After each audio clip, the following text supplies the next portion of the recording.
Parece que todo ano, né, a gente entra nessa crise de ninguém vai mais ao cinema até algum sucesso chegar e arrebentar a boca do balão. Eu não sei quando que esse sucesso vai chegar. Show me the money! What I call them? Funko Buns! Olá, fãs da sétima arte, meu nome é Lucas Nascimento e esse é o Lucas Filmes e estamos aqui para mais um vídeo de bilheteria para analisar os números desse final de semana nos Estados Unidos e no mundo, e dessa vez eu trago algumas novidades, vocês vão ver daqui a pouquinho, mas antes eu vou pedir para você curtir esse vídeo, se inscrever no canal e ativar o sininho para não perder notificação dos próximos vídeos. Bom, pessoal, nós já estamos no mês de março, na segunda semana do mês de março, e a gente ainda não teve um grande sucesso nos Estados Unidos. O maior sucesso desse ano é o NESA 2 da China, com toda certeza.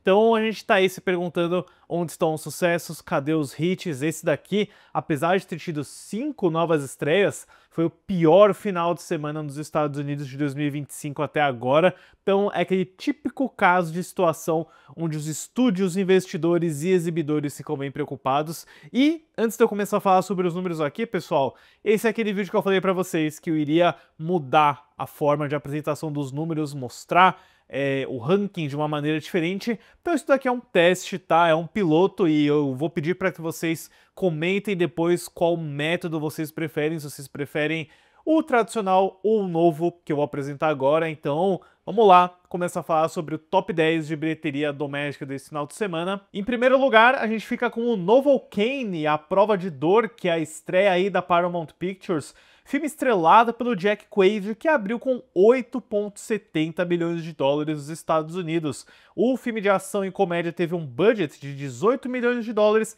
e ele não precisaria de tanto para se pagar, mas é uma estreia muito pequena, né? E levando em conta o lançamento do filme do Jack Quaid em outros mercados internacionais, ele tem um total de 10,500 milhões de dólares. Em segundo lugar, com uma queda aí brusca de 60%, o Mickey 17, o filme do Bong Joon-ho para Warner Bros., trouxe 7,510 milhões nesse final de semana, para um total doméstico de 33,287 milhões e no mundo inteiro um valor de 90,500 milhões de dólares. O filme com Robert Pattinson ainda nem conseguiu chegar na marca de 100 milhões de dólares. Em terceiro lugar, outra estreia que quase assumiu a segunda colocação é o Código Preto, o novo filme do Steven Soderbergh para a Focus Features, que aqui no Brasil chega pela Universal, trouxe aí um valor de 7,50 milhões e um total no mundo inteiro, levando em conta outras participações no mercado internacional, de 11,766 milhões. É outro lançamento muito fraco, já que a Focus gastou 50 milhões de dólares para produzir, o que é um valor inusitadamente alto para um filme do Soderbergh. Em quarto lugar, o Capitão América Admirável Mundo Novo trouxe mais 5,47 milhões para um total doméstico de 185,396 milhões e no mundo inteiro um valor de 388,596 milhões, que, devo dizer, achei que já estaria na casa de 400 milhões. Ele conseguiu passar o filme da Viúva Negra de 2021, mas segue atrás do Eternos e o Shang-Chi, ambos de 2021. Devo dizer que ele deve sair no vermelho, mas eu já vou falar sobre isso. E em quinto lugar, mais uma estreia nessa semana é o Looney Tunes, O Dia que a Terra Explodiu, que é uma animação descartada pela Warner Bros. E lançada pela Ketchup Entertainment, que teve um valor muito tímido de 3,17 milhões. Eu devo fazer um parênteses aqui, pessoal, que a gente viu o Novocaine, o Código Preto e o próprio Mickey 17 com números muito baixos, e a gente olha para quando as pessoas reclamam onde estão os filmes originais, cadê os bons filmes, porque a gente só fica com remakes, adaptações e sequências, porque quando chega um filme original ninguém vai assistir, né? Isso que é complicado, porque o Novocaine eu ainda não assisti, mas ele foi relativamente bem elogiado, é um filme original. Código Preto de Steven Soderbergh é a mesma coisa, é um filme original, muito bem elogiado, eu tô muito animado para assistir, por sinal. Não conseguiu fazer uma grana o suficiente, né? Mas a gente tem que levar em conta que nenhum desses filmes parecem ser eventos, aquele tipo de filme que você precisa de uma tela grande, de um grande investimento, de imagens espetaculares. O Código Preto, ele parece ser bem derivativo de séries de espionagem de streaming que estão muito em alta e todo mundo pode assistir em casa. Então eu imagino que ele vai ser um daqueles casos onde, e não preciso ir até o cinema para assistir Código Preto, sendo que eu tenho tanto conteúdo derivativo similar aqui no conforto de casa. Então é mais um capítulo dessa grande luta para levar as pessoas ao cinema, para manter o interesse num tipo de filme adulto, num thriller e de material original, vivo pelas próximas semanas, pelos próximos anos. Voltando agora para o top 10, pessoal, em sexto lugar, uma outra estreia foi o filme religioso The Last Supper, que a Pinnacle Entertainment trouxe, que abriu com 2,82 milhões de dólares. Eles estão tentando, né, aproveitar o período da Páscoa que está chegando, a estreia da nova temporada do The Chosen. Em sétimo lugar, o Paddington, Uma Aventura na Floresta, trouxe mais 2,77 milhões, para um total doméstico de 41,318 milhões, e no mundo inteiro, um valor aí de 181,867 milhões. Fico me perguntando se ele vai chegar na marca de 200 milhões como seus antecessores. Em oitavo lugar, O Homem-Cão, a animação da Universal, aí na sua sétima semana, trouxe mais 2,50 milhões para um total doméstico de 92,818 milhões e no mundo inteiro um valor de 125,644 milhões. Em nono lugar, O Macaco, provavelmente na sua última semana no top 10, trouxe mais 2,46 milhões para um total doméstico de 35,212 milhões e no mundo inteiro um valor bem sólido de 56,144 milhões.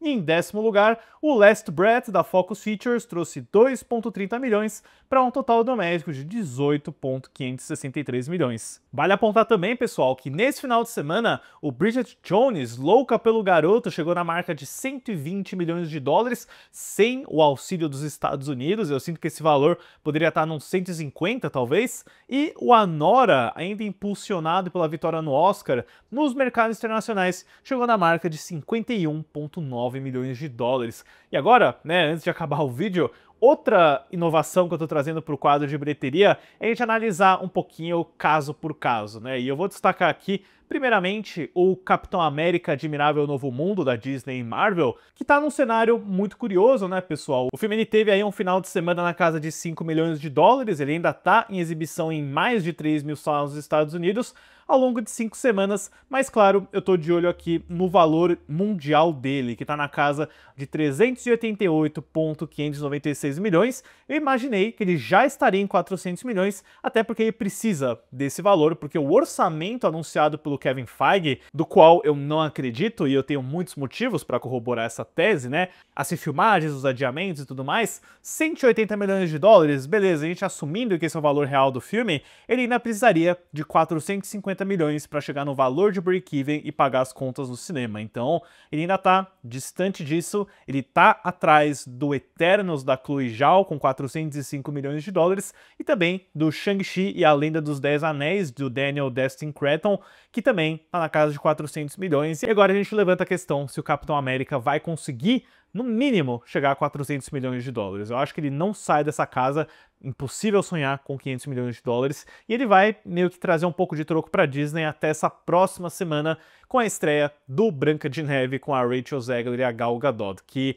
apesar das polêmicas e do backlash online, eu acho que ele deve fazer uma boa estreia, mas eu não tenho certeza quanto à segurada dele. Mas por falar em segurada, vamos falar um pouquinho também do Mickey 17 da Warner Bros. Do Bong Joon-ho, que tá numa situação curiosa, né, pessoal? Ele tá tendo uma performance bem interessante nos mercados internacionais, ele tá indo muito melhor lá fora do que nos Estados Unidos. Ele teve uma queda muito grotesca de 60% no segundo final de semana nos Estados Unidos, mas no mundo inteiro ele tem aí essa marca de 90,500 milhões de dólares, ainda não chegou em 100 milhões, mesmo em 3 semanas em cartaz. Com um orçamento de 118 milhões de dólares, o break-even dele estaria na casa de 300 milhões, mas eu duvido que o filme do Pattinson vai chegar perto desse valor. Eu acho que talvez ele nem consiga chegar a 200 milhões de dólares. Ele já deveria estar pelo menos em 150 milhões para conseguir sonhar com esse break-even. Mas para falar um pouquinho sobre notícias positivas, pessoal, o Macaco, o lançamento aí da Neon, terror do Osgood Perkins,